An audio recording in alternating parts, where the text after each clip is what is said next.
This film provides you with background information about the System Participation Requirements Catalogue, its structure, and how to apply it correctly.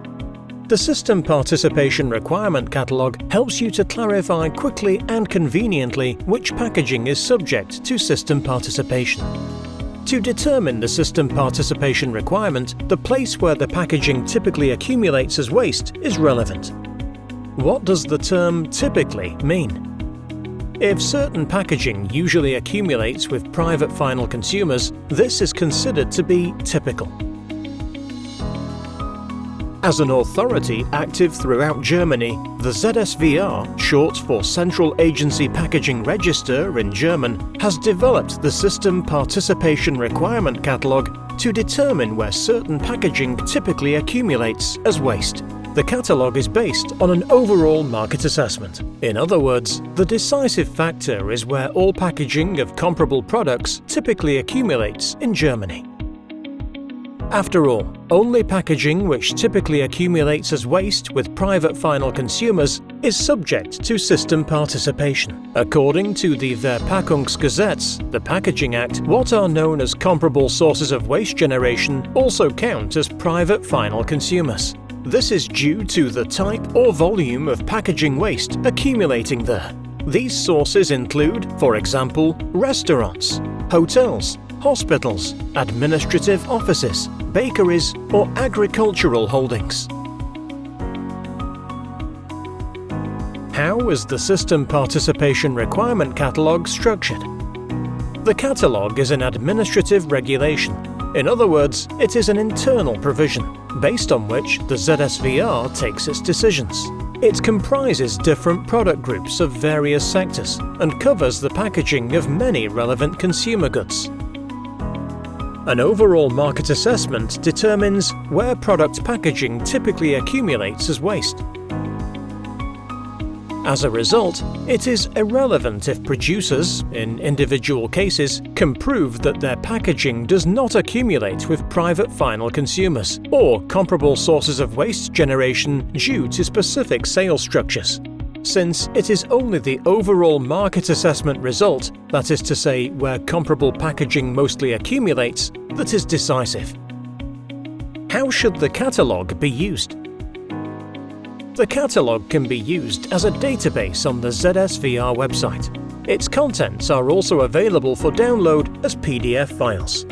Before initiating the product search, you should know whether the packaging in question is defined as packaging pursuant to the Verpackungsregister, the Packaging Act, which packaging type you are dealing with, and if a disqualification element applies.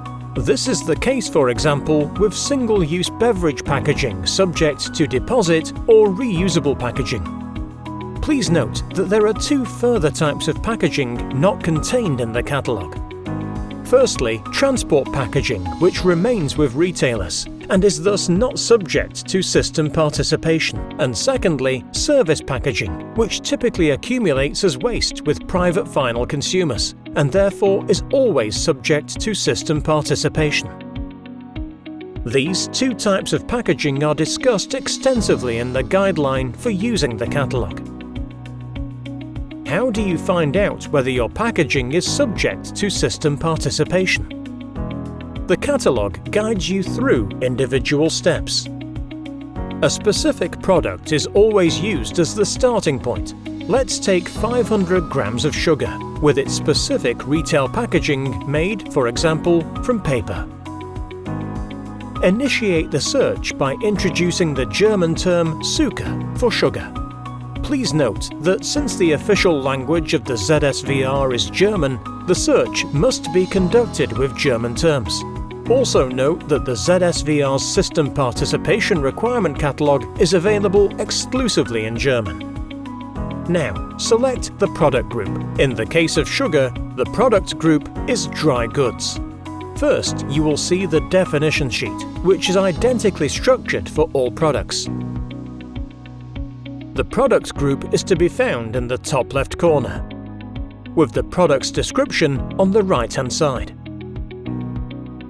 A specific section about details of the product lists the different types of sugar, such as brown sugar, coconut sugar, and icing sugar. Another section helps delineate the group, naming products that do not fall under the definition of this group. In the case of sugar, liquid sugar, which has its own product sheet, is such an example. The definition sheet always contains reasons and applicable delineation criteria for the product, defining the system participation requirement for the packaging. Whilst the delineation criteria in the food sector is usually quantity, size, length or number of items are relevant for other products. As regards sugar, retail and grouped packaging up to and including a size of 14 kilograms is subject to system participation, as it typically accumulates as waste in private households or comparable sources of waste generation, such as restaurants, canteens, or commercial kitchens. In conclusion, the packaging for 500 grams of sugar is subject to system participation. In a second step, you obtain further information about the packaging material and about the specific form or shape of the product's different articles of packaging. Scroll down for a brief summary of the key information about the system participation requirement. Retail packaging is listed in the upper part. Shipment and grouped packaging in the lower part of the overview.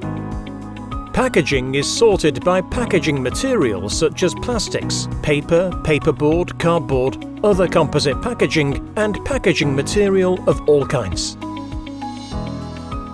The delineation criterion and the decision as to whether the respective packaging is subject to system participation are listed on the right-hand side. For an example list of common quantities, please refer to the detailed overview regarding the system participation requirement shown here. This overview also contains the packaging we are looking for, filled with the product sugar. The packaging material used is paper in the shape of a bag and containing the quantity of 500 grams.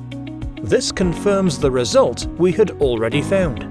These details can also be entered directly using the filter functions so that only one result is displayed. Taking the delineation criteria of 14 kilograms into account, this packaging is subject to system participation. Should the system participation requirement catalogue fail to contain specific packaging or a certain product, this does not mean that the packaging in question is not subject to system participation, since the catalogue is not exhaustive. In this case, an analogy-based procedure can help. What is an analogy-based procedure? Let's explain how to draw a conclusion from analogies using an example. The product, soaps, shower soaps, bubble baths, does not explicitly mention shower foam, the packaging for which, like shower gels, accumulates as waste in private households and comparable sources of waste generation, such as hotels and hospitals. Shower foam falls under the definition of shower gels, despite not being explicitly listed in the catalogue. This analogy-based procedure is a way for shower foam producers to classify their packaging by using the catalogue. For further conclusions drawn from analogies, please also refer to the classification decisions as shown on our website. The System Participation Requirement Catalogue is accessible via our website under Foundation and Authority. Further information can be found at www.verpackungsregister.org. Feel free to contact our support hotline at 0541 343 10555. Creating transparency together.